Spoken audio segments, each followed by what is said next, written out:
Have you ever felt like gratitude is out of reach when you're deep in grief? It's a common struggle. And when sorrow weighs heavy, gratitude can feel impossible, like trying to find light in the darkest night. But what if gratitude doesn't mean ignoring your grief? What if instead it becomes a way to transform your journey, helping you notice pockets of thankfulness, even when the pain remains? In today's video, I want to share how gratitude has helped me walk through the ongoing landscape of grief, not by erasing my loss, but by reminding me of the beauty God still plants along the way. 1 Thessalonians 5:18 says, "Give thanks in all circumstances, for this is God's will for you in Christ Jesus." This verse doesn't tell us to give thanks for everything, but to look for ways to be thankful in the midst of everything. And here's the truth. Grief doesn't end. It changes shape, but it never fully disappears. And we've been told there's a finish line, that one day we'll get over it. But if you've lost someone, you know that's not true. Grief becomes a permanent part of your landscape. There are moments, even long after Logan's passing, when grief shows up uninvited. A song, a scent, a memory, and suddenly the ache is fresh again. And that's okay. Grief is love with nowhere to go. So how do we talk about gratitude when grief feels so overwhelming? First, by redefining it. Gratitude doesn't mean you're ignoring your pain. It doesn't mean you've moved on. I like to think of it as micro-gratitude, tiny sparks of thankfulness that show up in the middle of the day.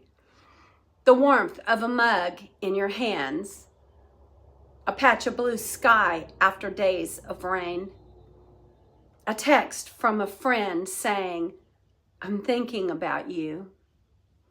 And these small moments, they don't cancel grief, but they sit alongside it. It's giving your heart room to breathe. Here are a few simple ways to begin cultivating gratitude, even in the sorrow. The 3 good things journal. Each night, write down 3 small things you noticed that day. They don't need to be big. Even, "I got out of bed today" counts. Gratitude walks.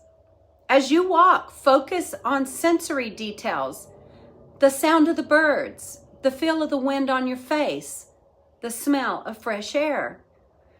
Notice acts of kindness. Write down when someone holds the door, says a kind word, or offers support. The key isn't intensity. It's consistency. Even a few seconds of intentional gratitude can shift your perspective over time. And Psalms 107:1 says, "Give thanks to the Lord, for he is good. His love endures forever." And gratitude isn't about denying sorrow. It's about remembering God's love hasn't left us. And science shows gratitude reduces stress, improves sleep, and builds resilience. But spiritually, it does something even deeper than that. Gratitude doesn't erase grief. It simply creates space for other emotions to exist, like hope, joy, and peace. And when you acknowledge what still remains, you're building a foundation to stand on while carrying sorrow. You're saying, "Yes, my heart is broken, but I can still notice beauty. I can still find meaning." The goal isn't to force gratitude or feel guilty when you can't find it. Some days you won't, and that's okay. Healing isn't linear, and neither is thankfulness. But over time, with gentle consistency, gratitude becomes a bridge, a way to carry grief without being consumed by it. It doesn't mean you forget your loved one. It means you allow their memory to inspire you to notice life's beauty, even in the brokenness. I'm Angela Frazier, carrying Logan's light as I walk through grief and learn to be thankful for the tiny sparks God places along the way. If this video encouraged you, I invite you to share one small thing you're grateful for today in the comments. And let's build a chain of thankfulness together. And get your free devotional journal, Beauty in the Valley, inspired by Logan's journey home, at the link below. With love always, Angela and Logan.